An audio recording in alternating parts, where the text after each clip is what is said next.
Hello students. Today in the unit 2 of entrepreneurship, that is entrepreneurial planning, we are continuing the business plan, and our today's topic is operational plan.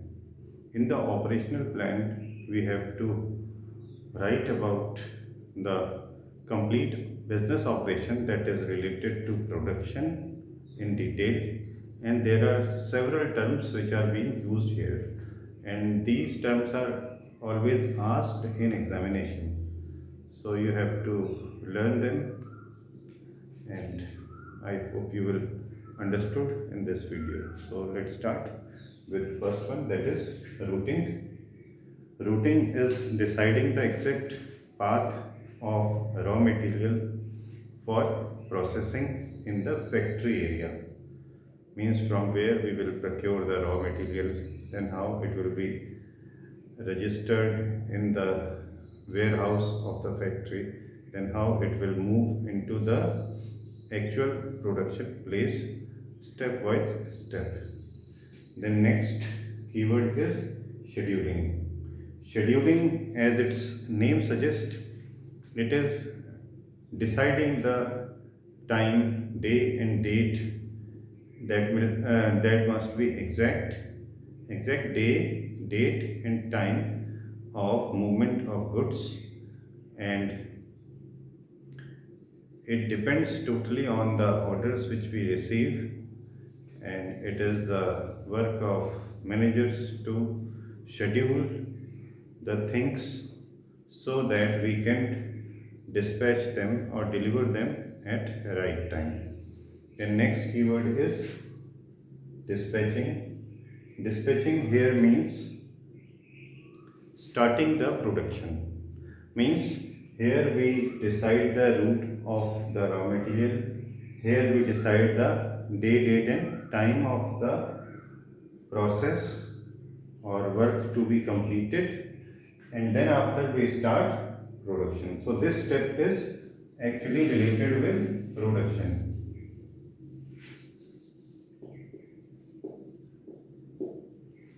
Here we have to remember the day, date, and time, and in this we have to decide the path.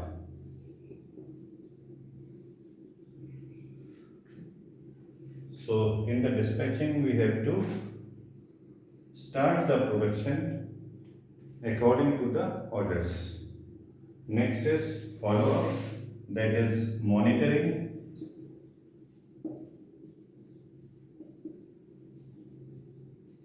of the production process, which must be according to the schedule, and there may not be any mismatching between the scheduled production and the real output, so we have to take care of it. Then this is inspection, where everything, or we can say it is related quality control, in which everything is checked randomly. We have several methods for checking the things which we are producing. So we take a sample of products, that whether they are produced according to the quality control guidelines or not, means they must match with our standard. If they are not, then we can review the production process again. And last one is shipping. Shipping here means transportation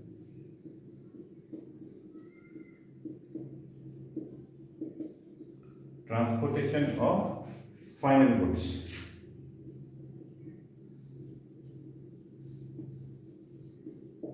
So final goods move on out from the factory area to the wholesaler retailer, wherever we want to transport them.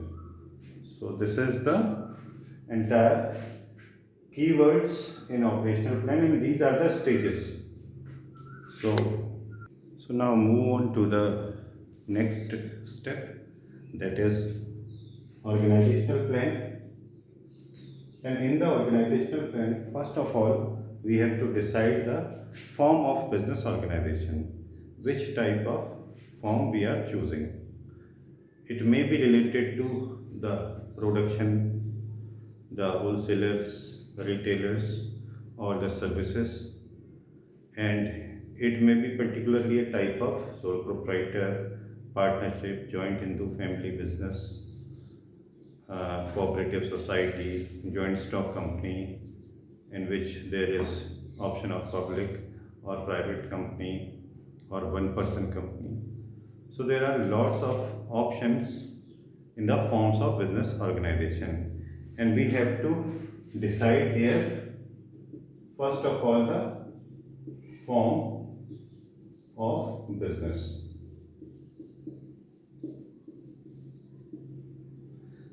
If we decided the form of business, it is very easy to continue with this step. So it is the basic criteria on the basis of which we will discuss these points. Let's suppose we have started our business as a joint stock company. Joint stock company. Then we have to focus on these points like terms and conditions. Terms and conditions regarding the members. How the members will be admitted, and you all know that if we are limited ourselves to a particular form, then only we can discuss it. Like we have chosen the joint stock company. In joint stock company, the members are selected through when they are purchasing the shares. Means they have to invest in our securities. Basically, the equity share capital. And all the terms and conditions must be discussed there in the prospectus, that how one can purchase the shares of a company. Then next step is authority and responsibility. So how much authority and responsibility will be given to the members?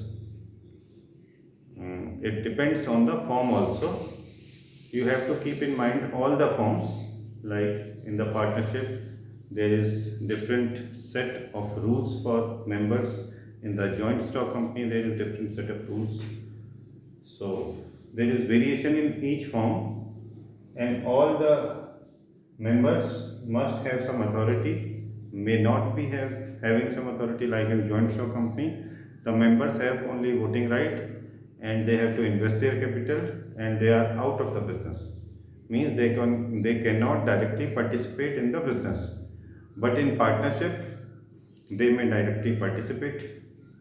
They may not, if they are member, which we can say sleeping member or sleeping partner. So it depends on the form of business which we have chosen, and then the authority and responsibility of a member will be described. Similarly, in sole proprietor, only one member is there, so there is full authority and full responsibility of the owner. Now, next point is details of members. The form which we have selected, we have to write the all details of the members, means their names and addresses, their contact number, email, and everything about them, their permanent address, etc. Next point is stake of member. Stake here means the share of member.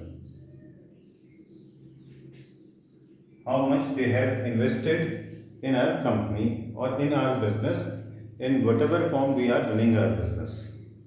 So that must be clearly mentioned in this process or this step, that is organizational plan. The next point is roles and responsibilities of members. In sole proprietor, the owner has full responsibility and he has to perform all the activities of the business. In joint stock company, every member has to contribute capital, but there is no responsibility of the member and there is no role. means they cannot directly participate in the business.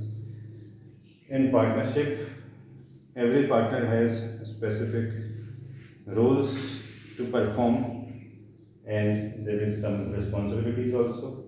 In cooperative society is also similar to the joint stock company. So it may vary from form of business, one form of business to another form. So it depends which form we have chosen. Then next point is method of solving disputes between members. If there is a dispute or conflict between the members, how we can solve them. So we have to write it in advance, so later on we cannot prepare any rules randomly. It is very easy for us to solve the dispute if we have already prepared the method of solving dispute. So we have to carefully draft it. Then after, form of payment. The members will get salary, means how much they will get their compensation. Either they will get salary, or they will get fees, or they will get the dividend. Like in joint stock company, they will get the part of profit that is known as dividend. But in partnership, they may get share of profit, or they can get salaries, or they can get commission. So it also depends on the form of business and our agreement, which will describe that how we are going to pay the members. And last point is voting right. Voting right means whether they are able to make any decision, means they are allowed or not. So we all know that in sole proprietor the owner is single, so there is no question arising about voting right. But in partnership, some members may or may not having the voting right. Similarly, in a cooperative society, every member has equal vote because it has a democratic setup.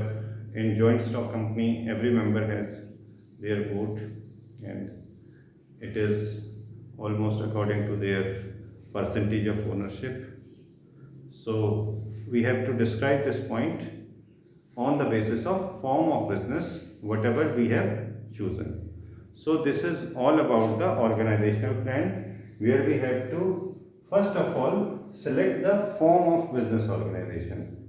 Then only we can describe these points, that what terms and conditions we have written in it. So that's all for today. Thank you, students.